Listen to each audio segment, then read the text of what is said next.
Intel Innovation 2023 officially kicked off today, with media, analysts and Intel partners gathering from around the world.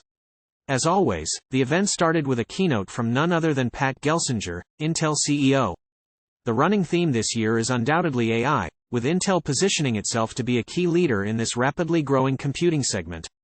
Specifically, Intel wants to enable developers with the tools to create locally run AI applications, enhancing user privacy and paving the road for AI enhancements for all kinds of use cases. Gelsinger opened up his keynote with Intel's latest phrase, Siliconomy. Essentially, as Intel sees it, silicon is set to drive the world's economy. Over the past 5 years, there has been a 4x increase in the number of connected devices and over the next 10 years, that is expected to increase to 15x. This in turn opens up new opportunities for developers to grow, with a huge customer base to deliver new software innovations to. Intel hopes that its hardware and tools will be at the heart of all of that. Love it or hate it, AI is the future, with the tech industry at large focusing keenly on taking advantage of machine learning in AI to enhance a number of industries. A few novel use cases for AI were demoed on stage today. The first comes from this year's Intel Ignite Innovation winner, Deep Render, a company working on AI-driven compression technology. Currently, Deep Render's algorithm has enabled 5x smaller video file sizes, but they want to scale this up to 50x. In a comparison video shown on stage, we see a small video clip running in H.264 compared to the Deep Render compression solution, and the results were quite impressive, delivering a notably sharper image with less artifacts, while also being 5x smaller than the H.264 video, which showed plenty of artifacting. The use cases here are numerous, with the ability to shrink download sizes. This could have huge implications for streaming services and media archives, reducing bandwidth use due to smaller file sizes, while also saving on space in data centers. If this could be applied to games, we may start to see a reduction in the number of 150 GB plus downloads to more sensible numbers. Smaller files and higher quality should make everyone happy. Another on-stage demo is a new app called Rewind. This is essentially an AI-powered digital assistant, capable of analyzing your screen and audio to then assist you with finding information, recovering data, transcribing speech and writing emails. The key part here is that it runs locally, preserving privacy and security, rather than relying on cloud computing. Intel has also focused a little on leveraging AI to improve human senses. In an example, we saw an app controlling a smart hearing aid, allowing it to adjust between focused and ambient modes. In focus mode, the user can block out more background noise to better hear their own conversation, but it can dynamically adjust to ambient if someone is trying to gain your attention. Gelsinger envisions a future where AI can be used to improve other senses too, with augmented reality-enabled glasses being an example, but it is unclear how AI fits into that equation.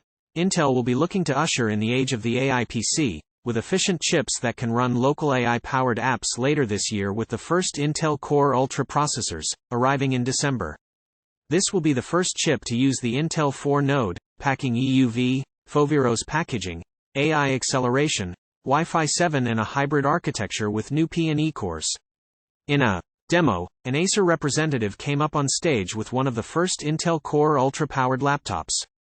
Using an application leveraging OpenVINO, the laptop was able to generate an AI image almost instantaneously, vastly speeding up stable diffusion.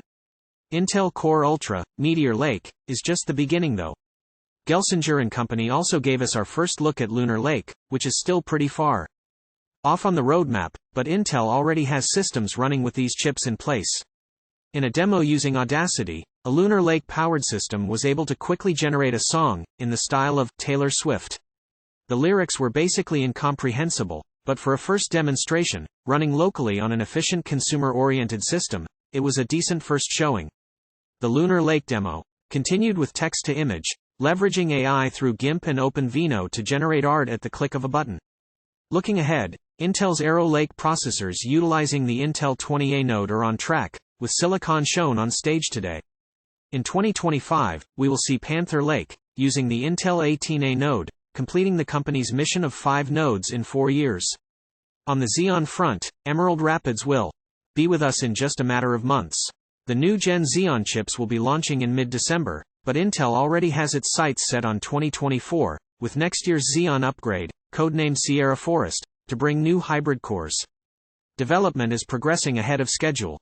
Previously, we heard that Sierra Forest would offer 144 cores, but Intel has since bumped that number up to 288, which is just a ludicrous number. This is achieved through 2 dies in one package, so it will be big, performant and naturally, expensive. Intel began to fall behind in the node race a few years back and has since been working hard to rectify this and claw its way back into a leadership position. Looking ahead, Intel plans to introduce the first high-NA machines, which will replace EUV lithography. Switching over to using glass substrates, Intel will be able to build more efficient and densely packed chips in future generations. Currently, Intel is investing $100 billion into its fabrication facilities, and as we saw with the launch of Intel Foundry Services, the company is looking to produce not only for itself, but for customers across the industry as well.